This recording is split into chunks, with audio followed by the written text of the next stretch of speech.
The Shadow. By Hans Christian Andersen. It is in the hot lands that the sun burns, sure enough. There the people become quite a mahogany brown, and in the hottest lands they are burnt to negroes. But now it was only to the hot lands that a learned man had come from the cold. There he thought that he could run about just as when at home, but he soon found out his mistake. He, and all sensible folks, were obliged to stay within doors. The window shutters and doors were closed the whole day. It looked as if the whole house slept, or there was no one at home. The narrow street with the high houses, was built so that the sunshine must fall there from morning till evening. It was really not to be borne. The learned man from the cold lands, he was a young man, and seemed to be a clever man, sat in a glowing oven. It took effect on him, he became quite meagre, even his shadow shrunk in, for the sun had also an effect on it. It was first towards evening when the sun was down, that they began to freshen up again. In the warm lands every window has a balcony, and the people came out on all the balconies in the street, for one must have air, even if one be accustomed to be mahogany. It was lively both up and down the street. Tailors, and shoemakers, and all the folks, moved out into the street. Chairs and tables were brought forth, and candles burnt, yes, above 1,000 lights were burning, and the one talked and the other sung, and people walked and church bells rang, and asses went along with a dingle-dingle-dong. For they too had bells on. The street boys were screaming and hooting, and shouting and shooting, with devils and detonating balls, and there came corpse-bearers and hood-wearers, for there were funerals with Psalm and hymn, and then the din of carriages driving and company arriving. Yes, it was, in truth, lively enough down in the street. Only in that single house, which stood opposite that in which the learned foreigner lived, it was quite still, and yet someone lived there, for there stood flowers in the balcony. They grew so well in the sun's heat, and that they could not do unless they were watered, and someone must water them. There must be somebody there. The door opposite was also opened late in the evening, but it was dark within, at least in the front room. Further in there was heard the sound of music. The learned foreigner thought it quite marvellous, but now, it might be that he only imagined it, for he found everything marvellous out there, in the warm lands, if there had only been no sun. The stranger's landlord said that he didn't know who had taken the house opposite. One saw no person about, and as to the music, it appeared to him to be extremely tiresome. It is as if someone sat there, and practiced a piece that he could not master, always the same piece. I shall master it, says he, but yet he cannot master it, however long he plays. One night the stranger awoke. He slept with the doors of the balcony open, the curtain before it was raised by the wind, and he thought that a strange lustre came from the opposite neighbor's house. All the flowers shone like flames, in the most beautiful colors, and in the midst of the flowers stood a slender, graceful maiden. It was as if she also shone. The light really hurt his eyes. He now opened them quite wide. Yes, he was quite awake. With one spring he was on the floor. He crept gently behind the curtain, but the maiden was gone. The flowers shone no longer, but there they stood, fresh and blooming as ever.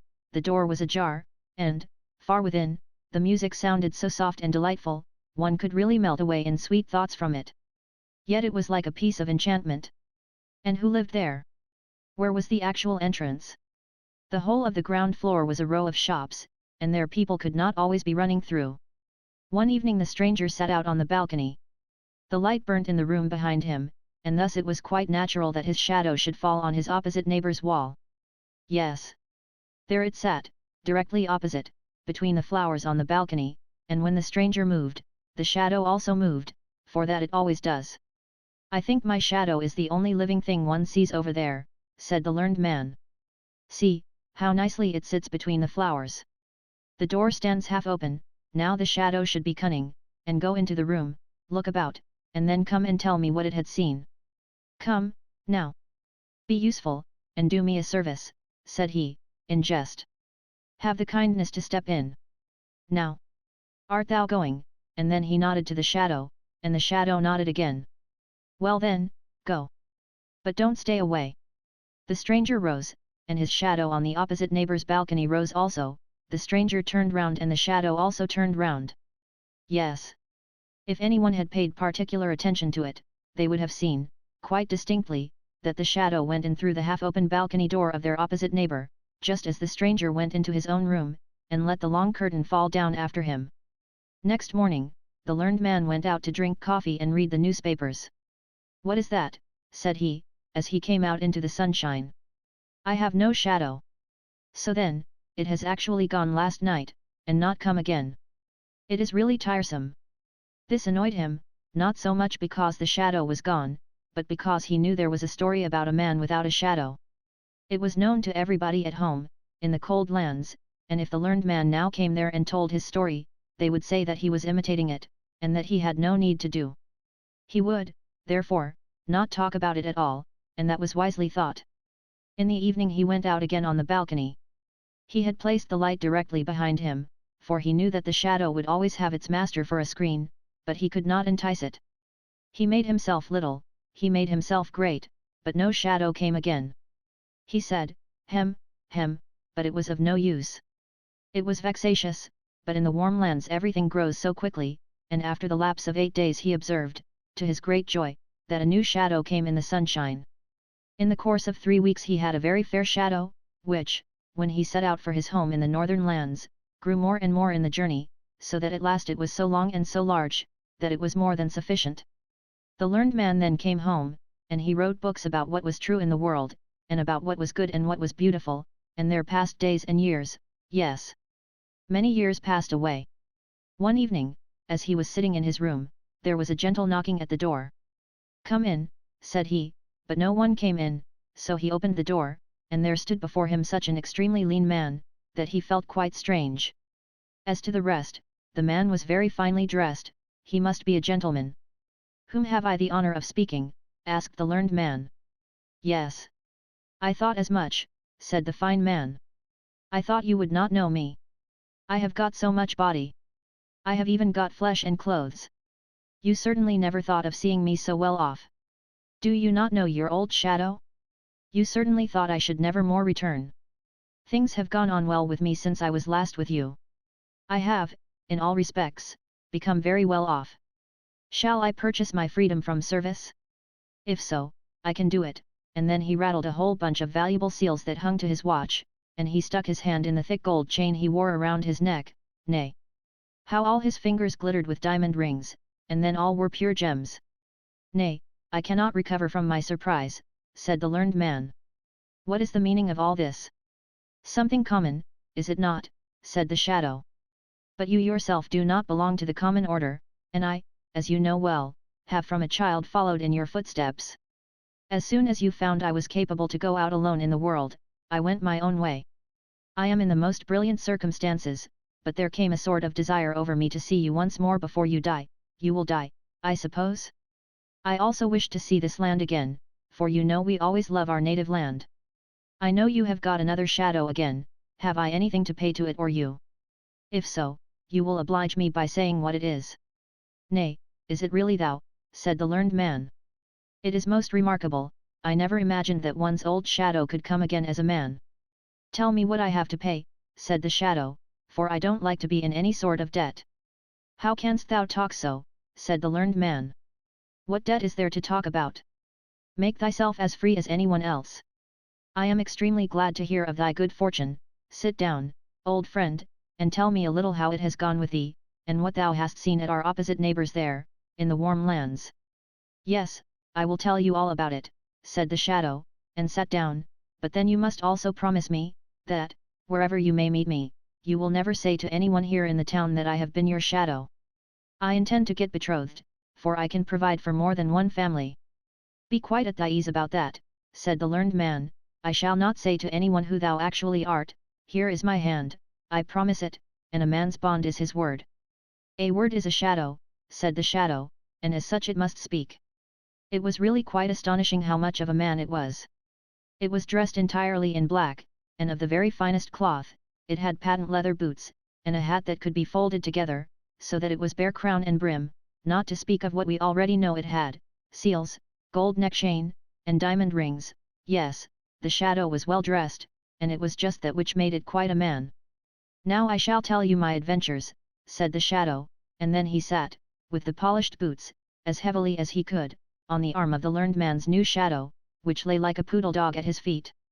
Now this was perhaps from arrogance, and the shadow on the ground kept itself so still and quiet, that it might hear all that passed. It wished to know how it could get free, and work its way up, so as to become its own master. "Do you know who lived in our opposite neighbour's house?" said the shadow. It was the most charming of all beings, it was poesy. I was there for 3 weeks, and that has as much effect as if one had lived 3,000 years, and read all that was composed and written. That is what I say, and it is right. I have seen everything and I know everything. Poesy, cried the learned man. Yes, yes, she often dwells a recluse in large cities. Poesy. Yes, I have seen her, a single short moment, but sleep came into my eyes. She stood on the balcony and shone as the aurora borealis shines. Go on, thou wert on the balcony, and went through the doorway, and then... Then I was in the antechamber, said the shadow. You always sat and looked over to the antechamber. There was no light, there was a sort of twilight, but the one door stood open directly opposite the other through a long row of rooms and saloons, and there it was lighted up. I should have been completely killed if I had gone over to the maiden, but I was circumspect, I took time to think, and that one must always do. And what didst thou then see? Asked the learned man. I saw everything, and I shall tell all to you, but, it is no pride on my part, as a free man, and with the knowledge I have, not to speak of my position in life, my excellent circumstances, I certainly wish that you would say you to me.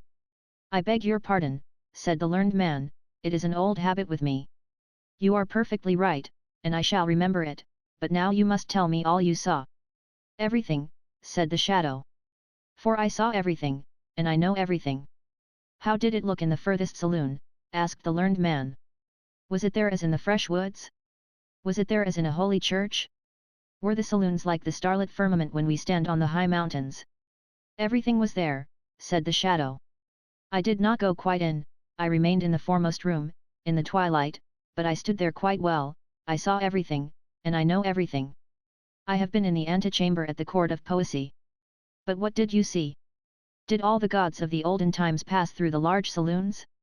Did the old heroes combat there? Did sweet children play there, and relate their dreams? I tell you I was there, and you can conceive that I saw everything there was to be seen. Had you come over there, you would not have been a man, but I became so. And besides, I learned to know my inward nature, my innate qualities, the relationship I had with poesy. At the time I was with you, I thought not of that, but always, you know it well, when the sun rose, and when the sun went down, I became so strangely great, in the moonlight I was very near being more distinct than yourself. At that time I did not understand my nature, it was revealed to me in the antechamber. I became a man. I came out matured, but you were no longer in the warm lands, as a man I was ashamed to go as I did. I was in want of boots, of clothes, of the whole human varnish that makes a man perceptible. I took my way, I tell it to you, but you will not put it in any book, I took my way to the cake woman, I hid myself behind her, the woman didn't think how much she concealed. I went out first in the evening, I ran about the streets in the moonlight, I made myself long up the walls, it tickles the back so delightfully. I ran up, and ran down, peeped into the highest windows, into the saloons, and on the roofs, I peeped in where no one could peep, and I saw what no one else saw, what no one else should see. This is, in fact, a base world. I would not be a man if it were not now once accepted and regarded as something to be so. I saw the most unimaginable things with the women, with the men, with parents, and with the sweet, matchless children. I saw, said the shadow, what no human being must know, but what they would also willingly know, what is bad in their neighbor. Had I written a newspaper, it would have been read. But I wrote direct to the persons themselves, and there was consternation in all the towns where I came. They were so afraid of me, and yet they were so excessively fond of me. The professors made a professor of me, the tailors gave me new clothes, I am well furnished, the master of the mint struck new coin for me, and the women said I was so handsome. And so I became the man I am. And I now bid you farewell. Here is my card, I live on the sunny side of the street, and am always at home in rainy weather. And so away went the shadow. That was most extraordinary, said the learned man. Years and days passed away, then the shadow came again. How goes it? Said the shadow. Alas, said the learned man. I write about the true, and the good, and the beautiful, but no one cares to hear such things. I am quite desperate, for I take it so much to heart. But I don't, said the shadow. I become fat, and it is that one wants to become. You do not understand the world. You will become ill by it. You must travel. I shall make a tour this summer, will you go with me? I should like to have a traveling companion. Will you go with me, as Shadow? It will be a great pleasure for me to have you with me, I shall pay the travelling expenses. Nay, this is too much, said the learned man. It is just as one takes it, said the Shadow. It will do you much good to travel. Will you be my shadow? You shall have everything free on the journey. Nay, that is too bad, said the learned man. But it is just so with the world, said the Shadow, and so it will be, and away it went again. The learned man was not at all in the most enviable state, grief and torment followed him, and what he said about the true, and the good, and the beautiful, was, to most persons, like roses for a cow. He was quite ill at last. You really look like a shadow, said his friends to him, and the learned man trembled, for he thought of it. You must go to a watering place, said the Shadow, who came and visited him. There is nothing else for it.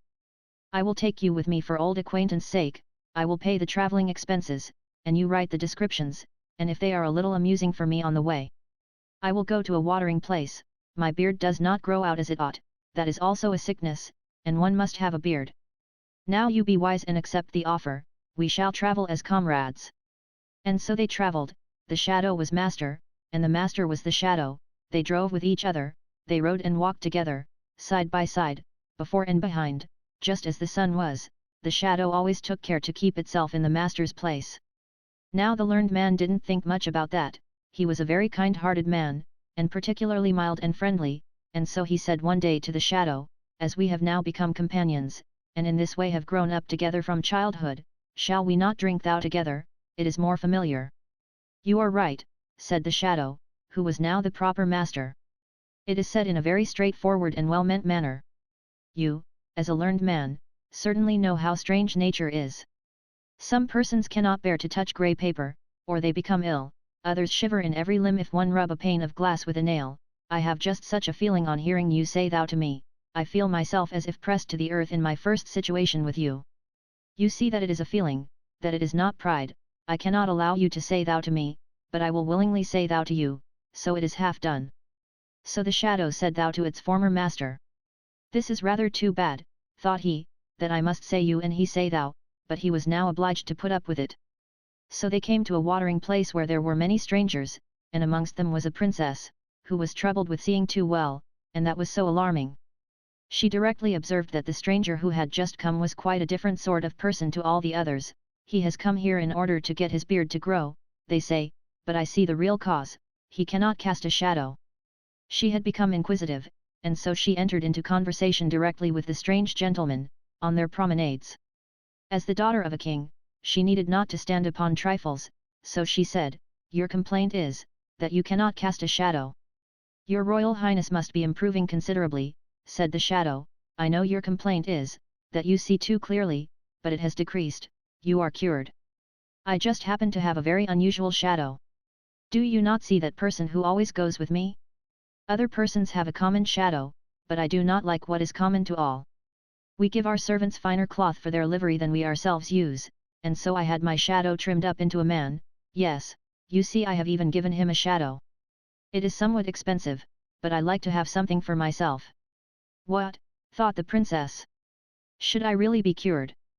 These baths are the first in the world. In our time water has wonderful powers. But I shall not leave the place, for it now begins to be amusing here. I am extremely fond of that stranger, would that his beard should not grow, for in that case he will leave us. In the evening the princess and the Shadow danced together in the large ballroom. She was light, but he was still lighter, she had never had such a partner in the dance. She told him from what land she came, and he knew that land, he had been there, but then she was not at home, he had peeped in at the window, above and below, he had seen both the one and the other, and so he could answer the princess, and make insinuations, so that she was quite astonished, he must be the wisest man in the whole world. She felt such respect for what he knew. So that when they again danced together she fell in love with him, and that the Shadow could remark, for she almost pierced him through with her eyes. So they danced once more together, and she was about to declare herself, but she was discreet, she thought of her country and kingdom, and of the many persons she would have to reign over. He is a wise man, said she to herself, it is well, and he dances delightfully, that is also good, but has he solid knowledge? That is just as important. He must be examined. So she began, by degrees, to question him about the most difficult things she could think of, and which she herself could not have answered, so that the shadow made a strange face. "You cannot answer these questions," said the princess. "They belong to my childhood's learning," said the shadow. "I really believe my shadow, by the door there, can answer them." "Your shadow," said the princess. "That would indeed be marvelous." "I will not say for a certainty that he can," said the shadow, "but I think so. He has now followed me for so many years, and listened to my conversation, I should think it possible. But your Royal Highness will permit me to observe, that he is so proud of passing himself off for a man, that when he is to be in a proper humour, and he must be so to answer well, he must be treated quite like a man." "Oh! I like that," said the princess. So she went to the learned man by the door, and she spoke to him about the sun and the moon, and about persons out of and in the world, and he answered with wisdom and prudence. "What a man that must be who has so wise a shadow," thought she. "It will be a real blessing to my people and kingdom if I choose him for my consort. I will do it."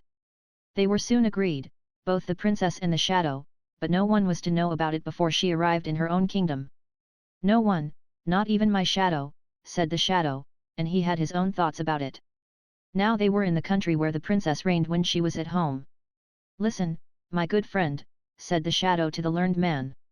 "I have now become as happy and mighty as anyone can be. I will, therefore, do something particular for thee. Thou shalt always live with me in the palace, drive with me in my royal carriage, and have 10,000 pounds a year, but then thou must submit to be called shadow by all and everyone.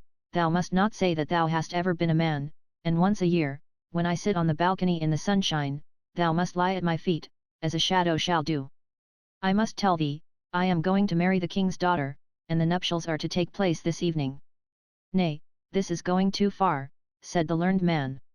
"I will not have it, I will not do it. It is to deceive the whole country and the princess too. I will tell everything.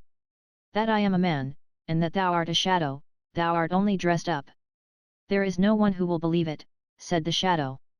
"Be reasonable, or I will call the guard." "I will go directly to the princess," said the learned man.